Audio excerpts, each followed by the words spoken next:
Good morning కీబో family members. కొంతమంది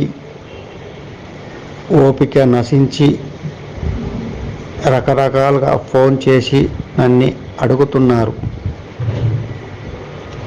ఇంకెప్పుడు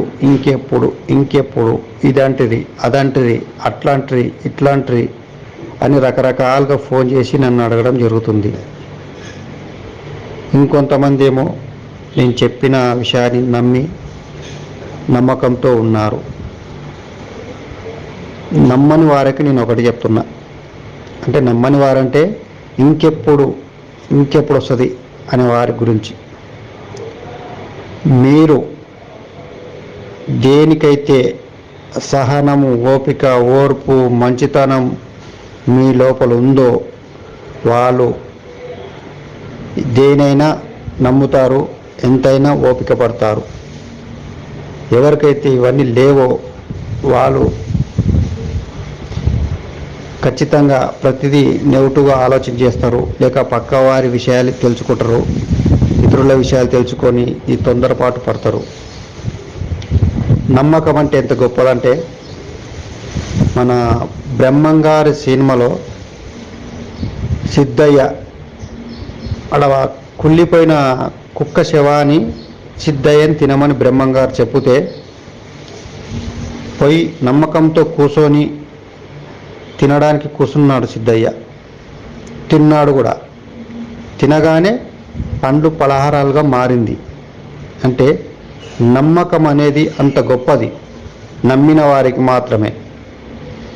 నమ్మని వారికి బంగారు పళ్ళెంలో అమృతం పోసినా కూడా అవతల వారు ఏం పోసిండ్రో ఏమో, ఇది దీంట్లో ఏం కలిపిండ్రేమో అనే భయంతో అమృతాన్ని కూడా అందుకోలేకపోతాడు. అంటే అక్కడ నమ్మకం లేదు కాబట్టి. అందుకే ఎవరైతే ఈ కీబోలో నమ్మకంతో, సహనంతో, ఓపికతో ఉంటారో వాళ్ళు 100% విజయం సాధిస్తారు.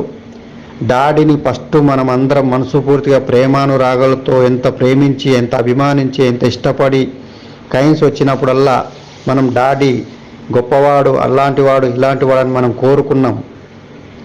స్టార్టింగ్లో ఎప్పుడు మనకు నాన్ స్టేకబుల్ కైన్స్లు అమ్ముకున్నప్పుడు కానీ, మనకి ఇన్కమ్ పడ్డప్పుడు కానీ, ఒకరు జాయిన్ చేపిస్తే మనకు రెఫరల్ కైన్స్ వచ్చినప్పుడు కానీ, ప్రతి విషయాల్లో డాడీని గొప్ప వ్యక్తి, ఇప్పటి వరకు ఇలాంటి డాడీ మనకు రాలేదు, చూడలేదు అని అన్నవాళ్ళే.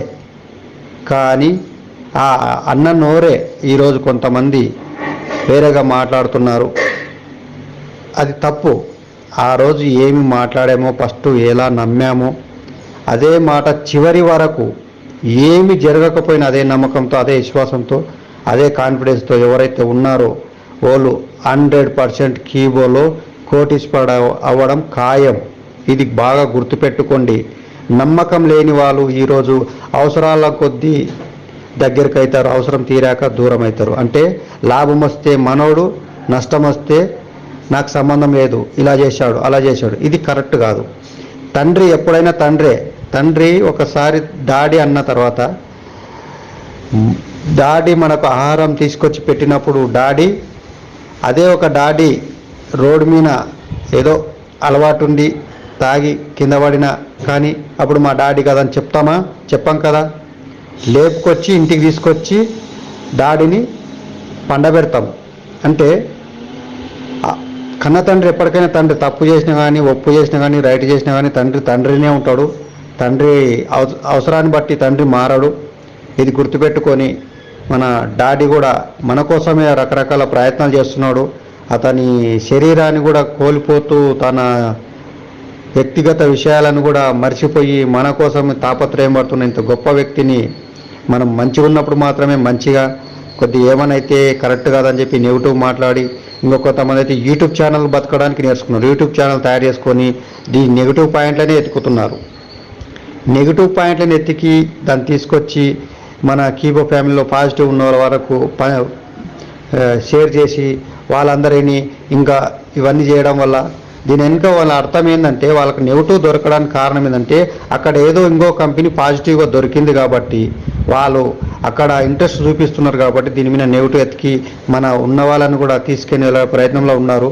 అలాంటి యూట్యూబ్ ఛానల్ ఉన్న వాళ్ళని కూడా నమ్మొద్దండి, వాళ్ళు పెద్ద ఫ్రాడ్స్.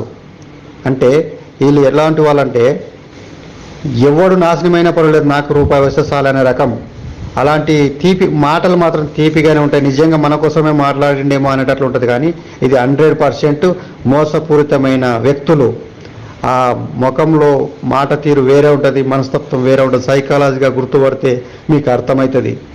అలాంటి వాళ్ళని ముందుకు తీసుకురాకుండా అలాంటి గ్రూపులలో వాళ్ళ యూట్యూబ్ ఛానల్ని తీసుకొచ్చి మనకు షేర్ చేయకుండా ఉండి మీరు నమ్మకంతో ఓపికతో ఓర్పుతో ఇంకో సంవత్సరం పట్టిన పర్వాలేదు. ఇక్కడ మనం పెట్టింది 500 రూపాయలు మాత్రమే. ఇక్కడ లక్షలు కాదు, కోట్లు కాదు. ప్రతి ఒక్కరు ఆ రోజు 500 పెద్ద తింటే పోతుంది, పెద్ద మ్యాటర్ కాదన్న వాళ్ళు ఈరోజు 500 పెద్దదాన్ని మళ్ళీ ఉల్టా మాట్లాడుతున్నారు.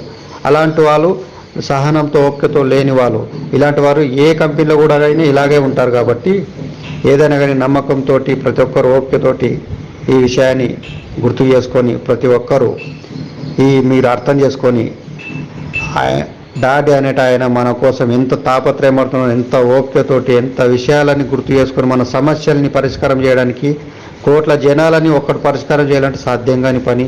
అయినా కూడా ప్రయత్నం చేసి అందరి కోటి మైండ్లను ఒక తాటిపైకి తీసుకురావాలంటే చాలా టైం పడుతుంది. కాబట్టి ఆ టైం అనేది వస్తుంది.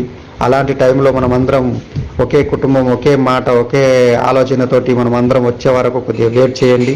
ప్రతి ఒక్కరి ఆలోచన విధానం అందరిది ఒకవైపుకే వచ్చేస్తుంది 100%.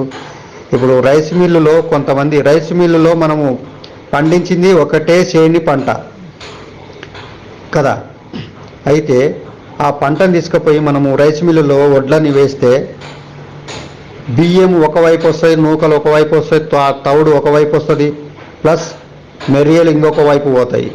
కారణం ఏంటంటే మనం అందరం కీబోలో ఒకటే పంటలాగా ఉన్నాం, కానీ సమస్యలు వచ్చినప్పుడు ఒకరొకరు ఒక రకంగా వెళ్ళిపోతుంటారు. కాబట్టి మనం బియ్యంలాగా మనం బ్యాగులో వాడాలి, కానీ మెరియల్లాగా తీసి పరేసేది కాదు. ఎందుకంటే మెరిగ కూడా దానికి అర్థం ఏంటంటే దాని లక్షణాలు వేరున్నాయి కాబట్టి అది బియ్యంగా మారతలేదు, దాని మెరియగానే మిగిలిపోతుంది. కాబట్టి ఆ మెరియ అనేది మళ్ళీ పారేయవలసిందే.